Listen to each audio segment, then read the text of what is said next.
Welcome, everybody. Welcome back from lunch. Super glad. I'll try not to hide. I don't want to block the screen for you guys. But grateful to be here. The first thing I think I told Shane when I came out of one of my surgeries is like, I'll be there in February. And my wife is like, oh my gosh. But we're here. We made it. I just want to start with this, man. There's no other way to explain why I'm here other than the Lord protected me and He saved me. If you look at this rig and look where I was, the door was ripped off, and I'm literally just sitting in a pocket of metal. It just insane, man. I'll just talk loud. Can you guys hear me? Yeah. Perfect. All right, so there's no reason to explain it. No scratch from my waist up outside of a broken elbow. Just the whole thing. Just absolutely wild. Broke my femur in 3 spots, tore my calf muscle, broke my fibula, fractured my sternum. Other than that, the Lord protected me. He protected everything from here up, and there's just no reason. Just long story short, we were responding to a call. The wind had been blowing pretty bad that day. Blew us off the side of the road like a wind gust came through. Came back on the road, the back end slid over and caught the shoulder on the other side and took us off. We hit several trees. The trees were actually a good thing, though. It protected us from actually rolling over. We would have rolled over if it wouldn't have been for those trees. So all in all, it's just an accident. You look at it, you go back and you check yourself and you say, what could I have done differently? There's nothing I could have done differently. So to know that and to be able to say that, that's a good thing. But there's things that the Lord just puts in your life, that allow you to experience things like this. It's just a crazy thing. I don't know. I can't explain why the Lord would allow me to go through something like this other than to be here and to sit before you and to tell you that He's real. I know everyone isn't a faith person, right? But I just want to tell you, for myself, even as a Christian, there have been moments in my life where I'm like, I don't know if I'm doing enough. There's just questions. There's always something, man. We're working our faith out every single day. And to go back and to look at this, I've told many people that the Lord didn't do this for anyone but me. He's going to use my story, but He did this for me so that I could see, so that I could know who He is and what He is capable of. There's nothing that's greater, man. I can't tell you that there's anything greater than who the Lord is. And so I just want to start with that because there's living proof. I'm a rolling miracle in my wheelchair, walking steadily. But really, it's a miracle that I'm here. And to be able to sit before you here today, to be able to come and present, I want to give all the glory to the Lord because it's because of Him. All of this, man, I couldn't be more thankful for it. And I know that sounds crazy. How can you be thankful for a broken femur and a broken leg and a shattered elbow where you lost your funny bone? There's not a funny bone in my left arm anymore, so we'll see how it goes. Maybe you'll still laugh, maybe you won't, but it truly is a miracle, guys. Look at this. Look at how everything is caved in. You can see my seat right here. That's where I was sitting, and everything else is just around me. My door is literally ripped off. This is 30 or 40 yards from where the rig stopped. And so I just want to come before you today and tell you that, and if you don't have a relationship with the Lord, ask questions. I'm here to answer questions and lead you in that. If you know the Lord, continue to be faithful and press forward in what He's asking you to do, because I get to sit here before you today because He saved my life that night. And I'm so grateful to come and to be able to tell you faith is a big part of my life. Faith is the reason that Next Rung is started. And, man, I'm just grateful. Do you say up or down, Redbird? We're just going to go for it. Oh, can I turn my mic back on? Did he fix it? Check. Oh, we can keep talking loud. Do what? Oh, now I'm going to be in the way. Can I don't. It'll be fine. You guys can hear me. But the The lecture I bring to you today is called Purpose-Driven, Mission-Minded. And there's a big reason behind that. Everything that I do as a person, everything that we do as Next Rung is purpose-driven. There's a purpose behind why we're here. There's a mission why we are here. And I want to bring that before you, and I want to be able to just talk about what that looks like. Check, check, check. Check one. Check, check, check. Check. Check, check. No. Just weighing me down over here. Yeah. Check one. Check, check, check. Can you guys hear me? Is that better? All right. So we're going to dive into this. I think it's super great just to be here and to be with you guys and to share this with you. So, gosh darn. Wrong way. But just a little bit about me. This is me and my buddy Charlie. This is my family over here. I got Hank in here. He's actually sitting in the back. He's almost 8 months old. So that's my wife back there. Natalie, waved to everybody. I always start with my family. But that's my wife and our youngest. We got 2 more. I have a daughter that's almost 13. Pray for me. And then a son that's 9. And he's just fun and goofy. But this is us recently. But just to go through this, man, this is just a little bit about who I am. All these things mean so much to me. This is my family and one of my best friends that runs Next Rung with me. His name's Charlie Brown, real name, legit. He's like the 8th one or 9th one. It runs in their family. His son is Charlie Brown as well. So, but it's just a blessing to have these people that support me and so many others. There's so many in this room. Like many have said, I wouldn't be here unless I'd met Shane on a random day at Sandy Springs Fire. He came to pick something up, and he's like, "Hey, man, why don't you come out to Bearers of the Oath conference and just hang out? Come be a part of what we're doing." I'm like, "You talking to me?" He's like, "Yeah, I'm talking to you." So very grateful to be here and to be able to just meet so many people. It's a true blessing and honor to be here and to sit before you and just be able to talk about what the Lord has done in my life and what the fire service has done in my life. So again, that's my family. That's little Hank. He's a lot bigger now. He's like in 12-month clothing, and he's only 8 months old. So he's filling it out good. But really what got me here is in 2017, there's a few people in here that work Gwinnett County. I was working this day when I got the news that one of our brothers, Sam Garrison, had killed himself. And so for me, this is my first death in the fire service. And on top of that, it was a suicide. And it just struck me, man. I don't know why, but it just came over me like, why did this happen? Is this an issue just in our department? Is this an issue in the fire service as a whole? Again, I'm still pretty new into the fire service. So I'm trying to figure all this out. What does this look like?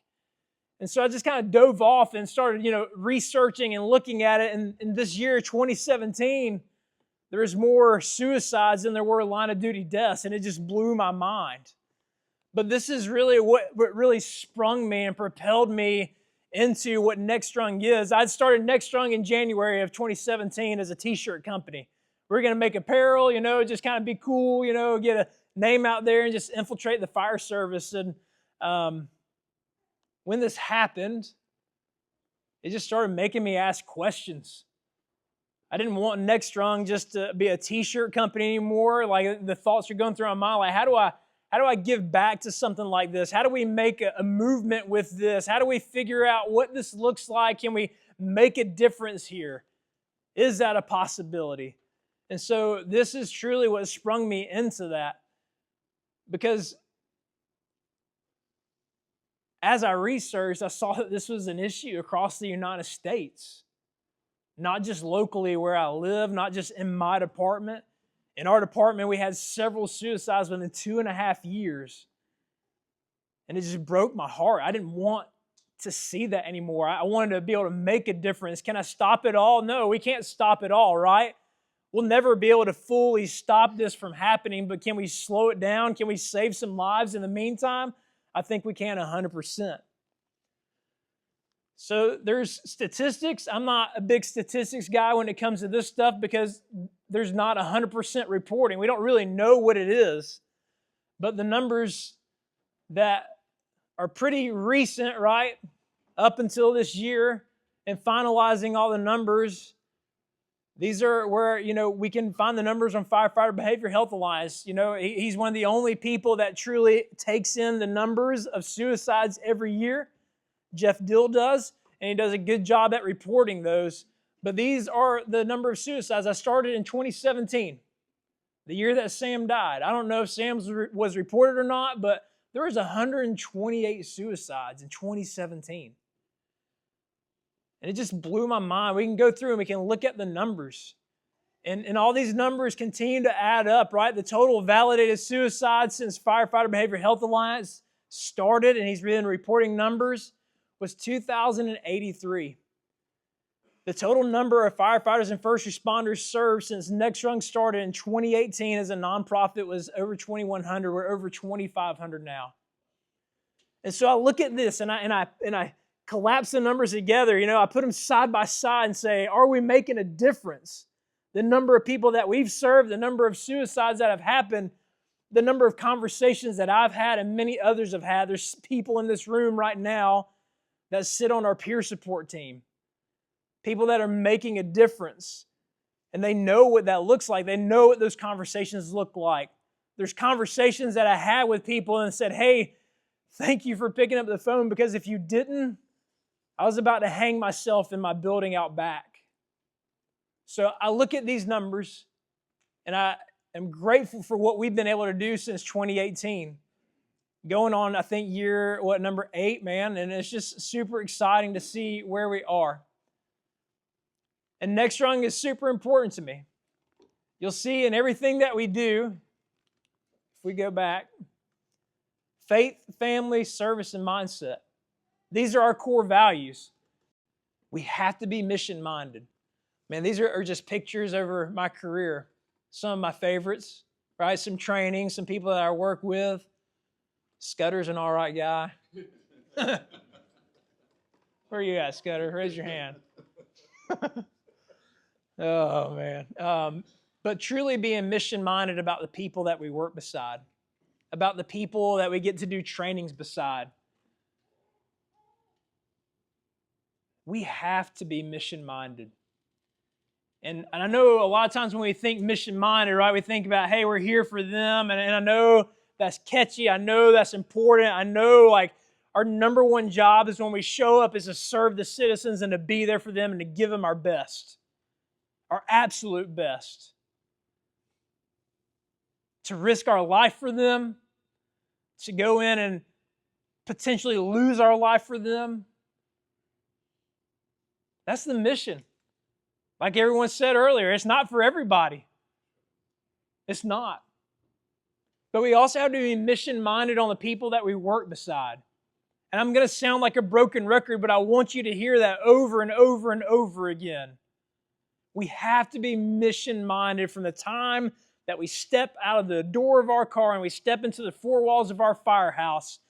When we aren't serving the citizens, when we aren't responding to a call, it should be our mission to know the people, to serve the people that we work beside. And I don't know that that's everyone's mentality. I don't know if that's your mentality or not. I've worked with some people where it wasn't. Their mission was to be there for themselves. Their mission was to show up and be like, you know what, you guys do what you need to. I'm gonna hustle for my side job and do all that. You guys do this, or you go training, I'm just gonna chill out here, or whatever. I'm not gonna do family time. Like, it's rough, right? Like, we've all been a part of that, but we've hopefully all been a part of some really tight-knit crews where the bond is unbreakable. It's one of the greatest things. And sometimes we only have that for a couple of years. Sometimes we have that for a long time. Like, embrace it and enjoy it while you have it. But every single day, it doesn't matter how much you love the person. It doesn't matter how much they piss you off sometimes. Like, you should be working to serve the people beside you. That should be your mission when we are not running calls. And there's a lot of ways to do that. There's working out together. There's eating meals together. There's just hanging out on the apron, right? The front apron of the station or sitting on the bumper. You have to create that. Hey guys, let's come out here. Hey guys, like check this out, whatever it might be. We have to be mission-minded on what that looks like. It's so, so important for us to do that. We have to be the difference maker where we are. And sometimes there's nobody else but you. And that can be disheartening. It can be frustrating. Anybody ever been there? You're the only one that cares? Raise your hand. It's okay. Raise your hands high. Yeah, right? There's a lot of the room. That's a tough place to be. But I don't want us to lose that focus, because I promise as you continue forth with that, you're going to make a difference. People are going to catch on to that. People are going to want to be a part of that. So don't allow that to be the reason why you quit. Change is inevitable. People on our crews are going to change. Leadership is going to change. Officers are going to change. Sometimes they scramble the whole department. And we get with some really good people, right? Sometimes change is really exciting because we know it's a breath of fresh air. Sometimes change sucks because our whole crew's been ripped away from us. But if you've done it once, you can do it again. You can build up a good crew. You can recruit people in. Recruiting in the fire service is real, you know? It's one of the cool things to be a part of. Like, hey, man, you want to come over here? You know, like it's really cool that we can do that. Like, yeah, man, I would love to.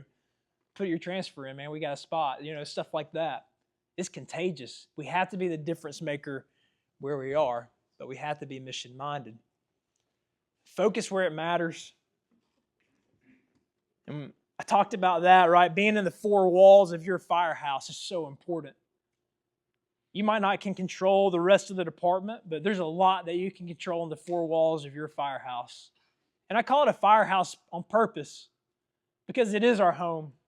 It is a place that we get to show up to, and hopefully you're excited for that. Hopefully you're excited when you wake up the night before shift you go to sleep. And I just made a post about that the other day, about how our mission statement is more than just a poster on the wall or words on a website. It's about how your people feel when they are going to bed the night before they are going on shift. I hope you're excited. I want you to be excited. I want you to be mission-minded towards the people and focus where it matters on the four walls of your firehouse. Sometimes there are people in there that we don't fully understand. But here's the cool part. If you're serving people, it's not about what you get out of this, about what you're giving. Sometimes we have to serve people that we don't necessarily love or get along with. We just have to show up and serve them. Sometimes we have to kill it with kindness. Sometimes we just have to keep serving them as much as we'd hate to have to, truly.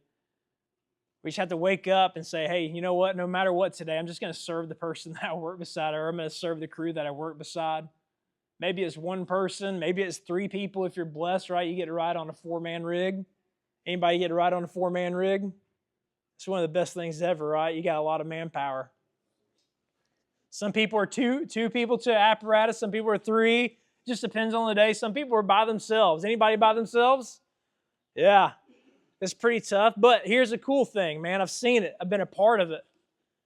You can still meet up for lunch, hopefully. You can still do some trainings together. Like, you can still bring that bond tight together. I didn't know what that looked like until about a year and a half ago. Until I started working part-time at a department where you got single-man stations everywhere. I'm like, this is different. You know what I mean? Like, this is kind of weird, you know? Like, I don't have anybody to talk to. I don't have anybody to work out with. But the neat part is you can still focus where it matters. You know who's working that day. Hey, man, let's meet up. Hey, let's go to lunch together. Hey, let's train together. And you have that opportunity. So you can still create that tight knit, right? We get one meal together. Even if it's once a week or whatever it might be, man, like build that unity, build that bond together. Take care of the people that you're working beside. Man, focus on those people. There have been times, right, where I don't know what it looks like for you, but I've been intentional about on the way back from a call, like just saying, hey, man, when we get back to the station, just hang out in the rig. I want to talk to you. And I'll sit there, like if I'm driving that day, man, like I used to do that with my lieutenant. I'm like, hey, man, I know there's something on your mind. I can tell. He's like, yeah, man, like, let me just lay it out here for you. Or catching someone as they're stepping off the rig and everybody else steps away. Hey, man, I was just checking on you, dude. You all right? Just having those private moments with the people that you work beside. Man, I promise you it will change and they're going to reciprocate the same thing. And the worst that can happen is they say, dude, I'm good, I promise. Like, thank you for asking. But you begin to see when you're intentional about that and you focus on those people, you can actually tell when there's something going on. You can tell when their mind is just kind of reeling. You can tell when they're distracted. You can tell when there's something going on in their life and they just need to talk because you begin to focus in. You begin to be intentional about the people that you serve beside. So we have to focus where it matters. This is my buddy Shane. That's his butt. Shane, where are you at? Turn around. Does it still look the same? I love this picture. We're in deep conversation. Good conversation. But I truly believe that we're supposed to be our brother's keeper. Man, we have to be. There is nobody else that knows the things that we know, that experiences the things that we experience. Nobody. It's different, man. It's different than anything else in the world. It's different even than the military. Even like the military, like you look at that, like they're just so acute, right? Not to downgrade what they experience, but we experience things over a career of 20, 25, 30 years. And the things that we collect is just a lot.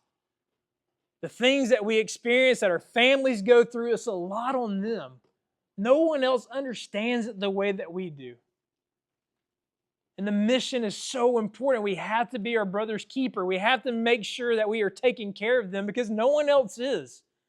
That was one of the reasons that we started Next Rung. And if you're not familiar with what we do, let me just lay it out for you in kind of a nutshell. But we're here to be for firefighters and first responders who are struggling with mental health issues.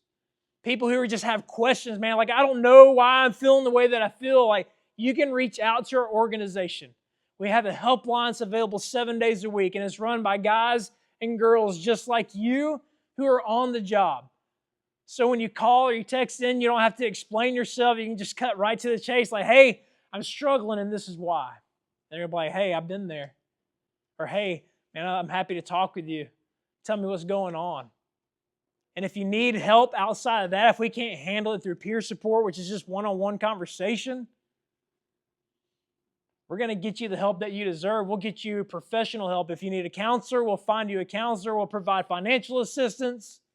If you need treatment, we'll help you find treatment. We'll help pay for that as well. Our goal is to be our brother's keeper, and brother is all inclusive, right? Brothers and sisters. This is a brotherhood. We are here for you guys. We want to be here for you guys. This is our goal. It's so important that we do this. We have to take care of each other.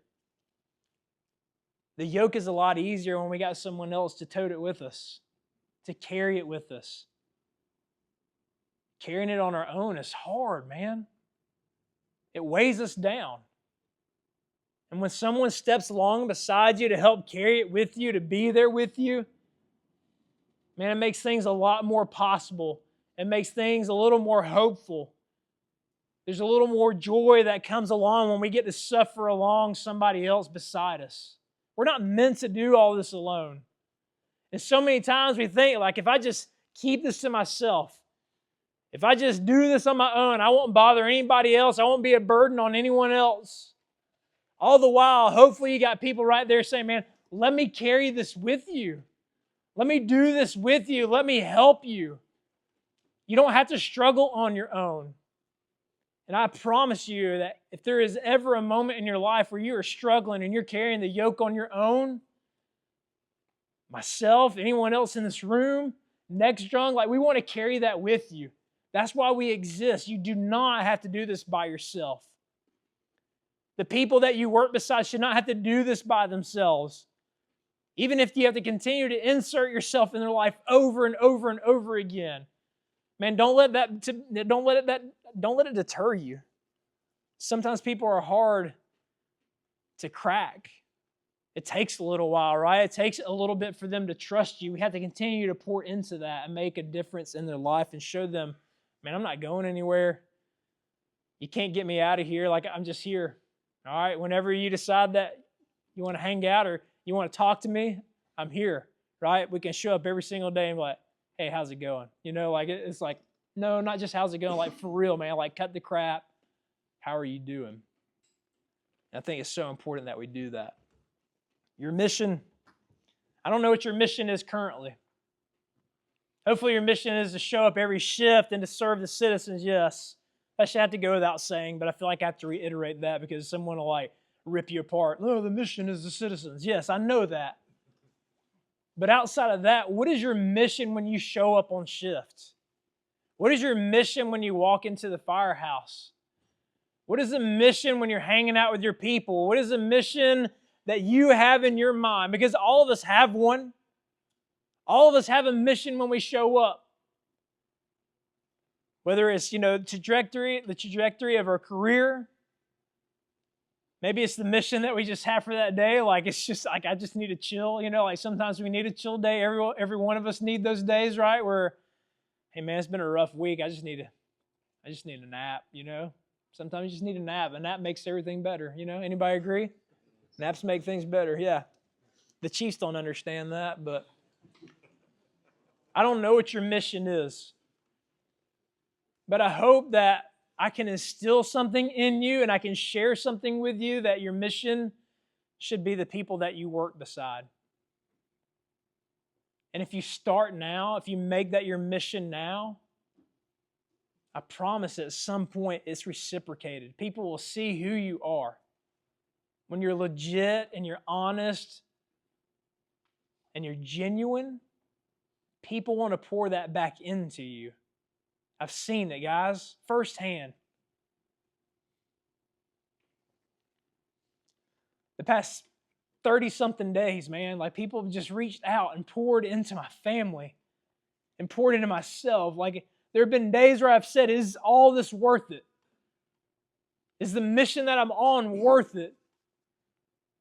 And you have people show up, man, like just out of the woodwork. Like I can't even tell you and begin to tell you all the people that have shown up for my family and shown up for me.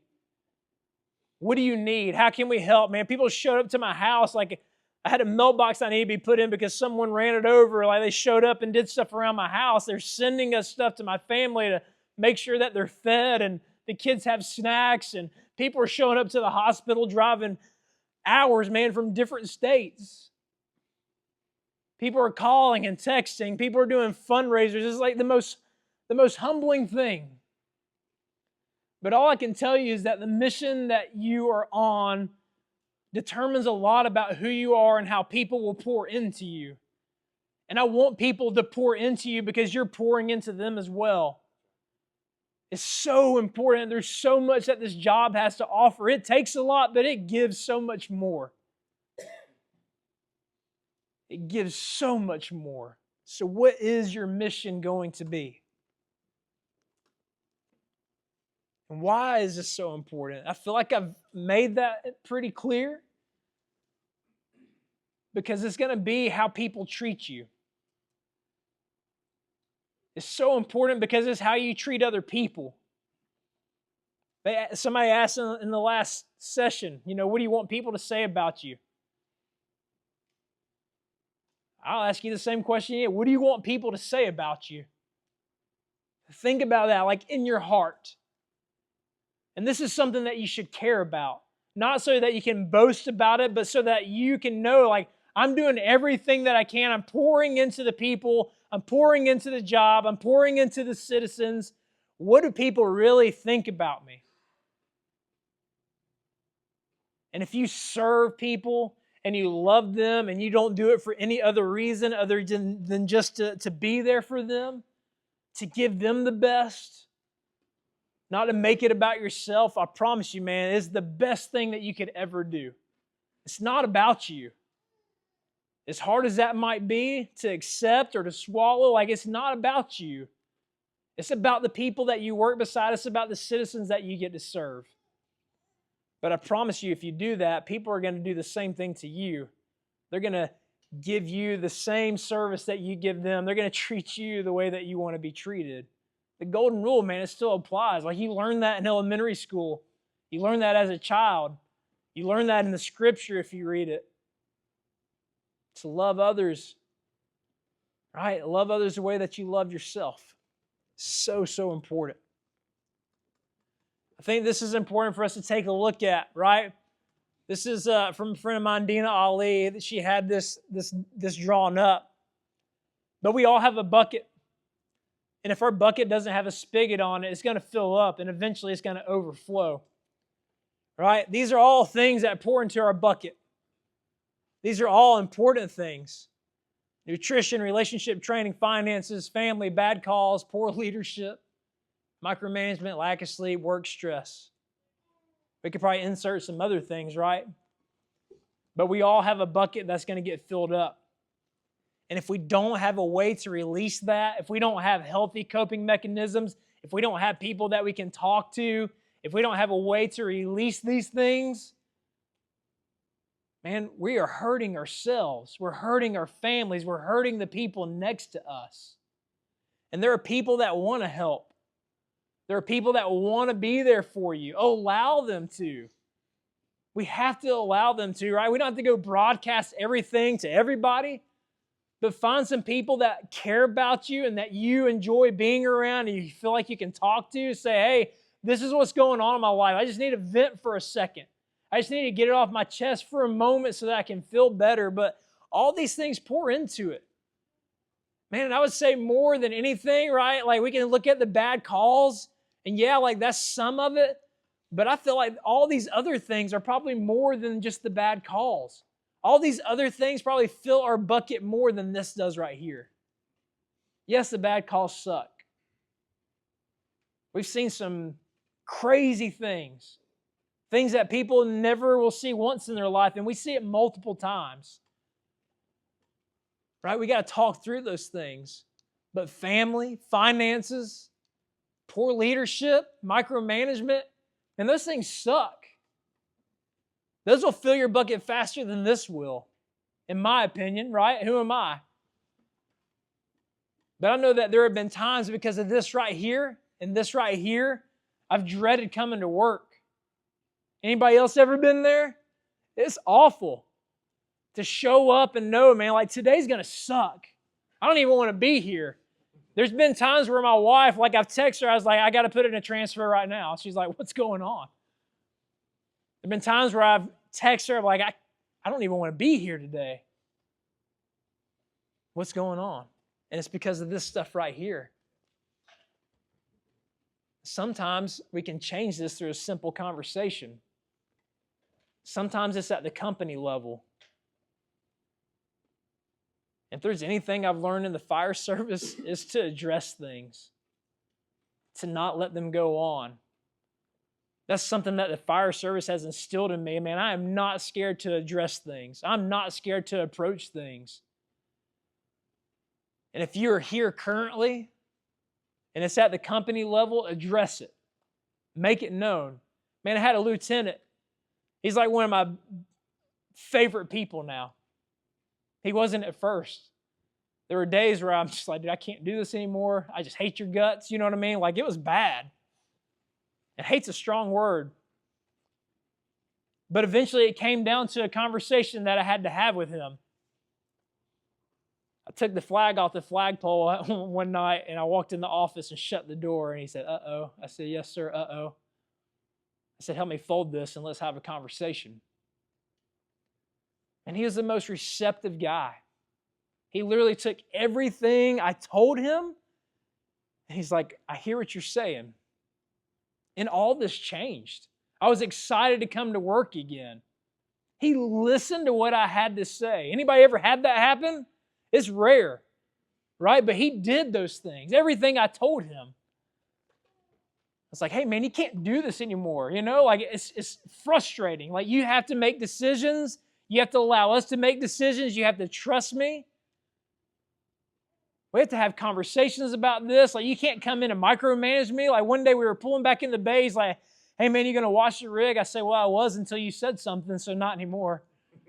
That rig stayed dirty the rest of the shift, just to make a point, But these things are so important, and excuse me, we have to address them.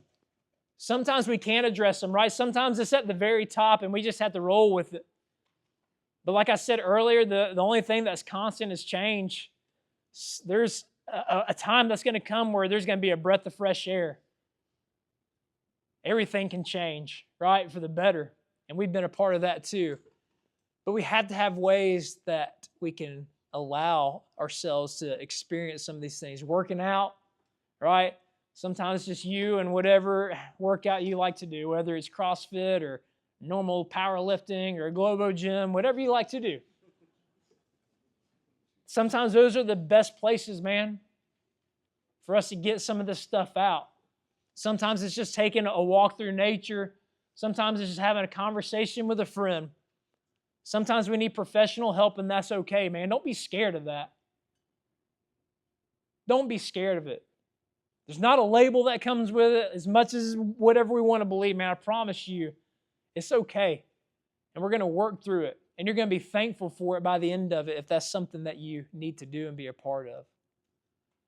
This is a quote from Chief David Rhodes. It says, there has really been a little focus on the mental health effects of poor leadership.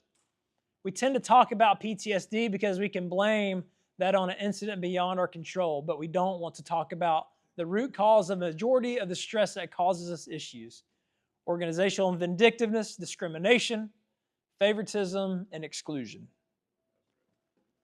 Anybody been there? Raise your hand high. Don't be ashamed.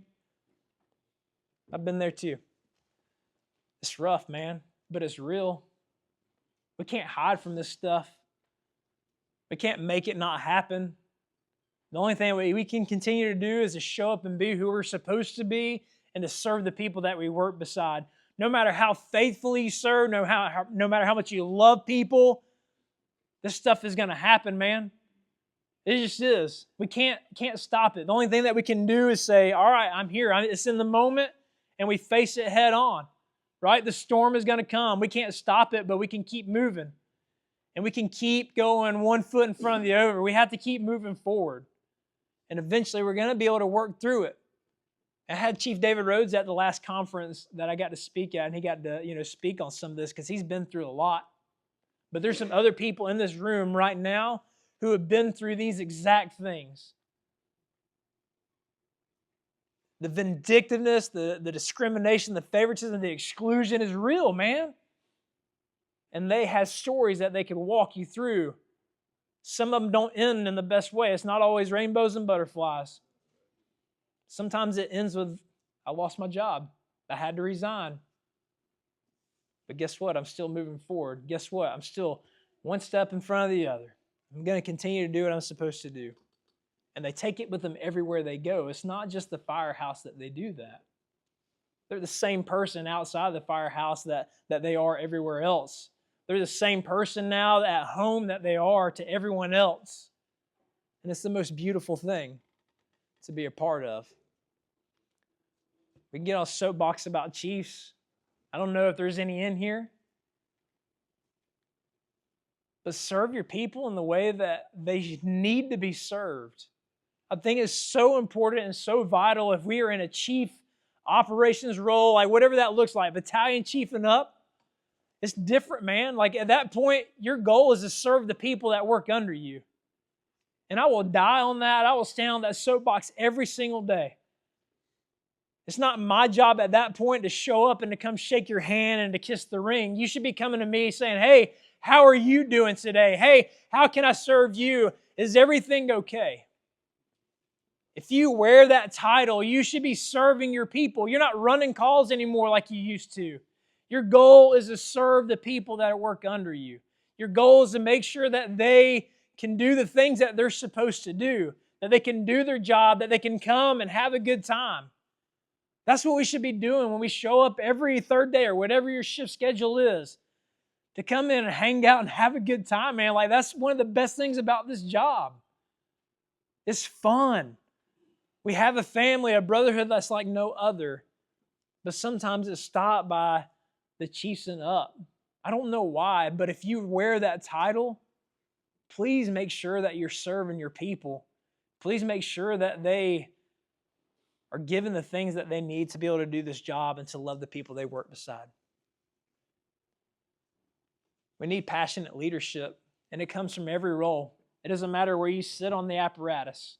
It doesn't matter what title you hold. Passionate leadership can be from anywhere. Man, I started Next Rung as a pretty much rookie firefighter. I've been on for a couple years, man. And I knew people would probably like tear me apart. But I saw something that needed to be done. I saw a difference that needed to be made in my mind. And I didn't want it to just be something where I was like, hey, you need to go out and get help, right? Because talk is cheap. I can tell you a lot of things and then not go do it. I can tell you a lot of things and maybe not believe it. But I didn't want Next Rung just to be someone who's out there, just saying, hey, go get help. I wanted to have somewhere that we could send them afterward. Hey, go get help, and this is where you can get it. And that's how all that started. Man, we were trial by fire. I didn't know anything I was doing. Charlie didn't. We didn't know anything we were doing. We were just diving off, just trying to make a difference. We started with a Google number and said, hey, call us if you need help. And people started calling. I'm like, holy crap. People are trusting us, you know what I mean? And so we worked with it, man. We figured out, hey, these people, they need help, right? These conversations are good. And they'd be like, hey, man, thank you for the conversation, but I need more help. And we're like, how do we get more help? You know what I mean? So we're like, now we got to go find a professional help, all these things. But it comes from just being passionate, from wanting to be a leader. And leadership doesn't have to come with a title, man. So people, they just get so caught up in that. You can lead from the back step. You can lead from wherever you are. You can lead from the driver's seat. You can lead from the officer's seat, obviously. It doesn't matter where you are. It doesn't matter how long you've been on the job. Make a difference in the people that you work beside. Passionately serve them. Passionately lead them. Because I promise you, man, there are going to be people that look to you if they know who you are and they trust you. You could be the backstep firefighter and they're going to look at you and say, hey, today you're leading training because we know that you know this stuff. Hey, today, you're in charge of this because we know that you know what that is supposed to look like. Hey, man, I just want to pull you aside and have a conversation with you. Can you help me out with this? Man, I've never been anything else but a backstep fireman that occasionally would, ride up, drive a fire rig, down the road, which is fun, Not all the time, but sometimes. I like to be inside where all the action is, But people will trust you if you give them a reason to.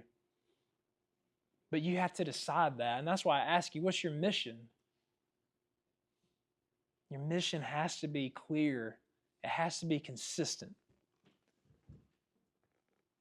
One person can make a difference and everyone should try. I think that quote from John F. Kennedy is wonderful. This is a picture by Redbird, by the way. Shout out. One of the best photographers ever. My favorite one, anyway. But there's no harm in trying, you guys. Sometimes people are just scared to try. Sometimes people are nervous about trying. It's like, I don't know how this is going to go. I can tell you from experience, I didn't know how it was going to go. I didn't know how Next Rung was going to go.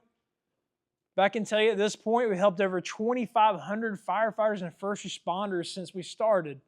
And it was just because I wanted to try something. I just wanted to try to make a difference because I knew that we were hurting within our own career. We were hurting within our fire service family, and I wanted to make a difference there. And I hope that you want to make a difference. It doesn't have to be in this way. It doesn't have to be through mental health. It could be through training. It could be through whatever you decided that it's going to be. But pick something. Be mission-minded and go after it and be passionate about it. And this is my info. This is my personal cell phone number, I promise. Who said that earlier? Was it you, Jared? It's on Do Not Disturb? Yeah. I ain't gonna lie, sometimes it's on Do Not Disturb, but I promise you, if you call or you text me, I'm gonna call you back. I'm gonna text you back. I'm gonna have a conversation with you. So this is my personal number. I don't hide from that. I give it out on purpose.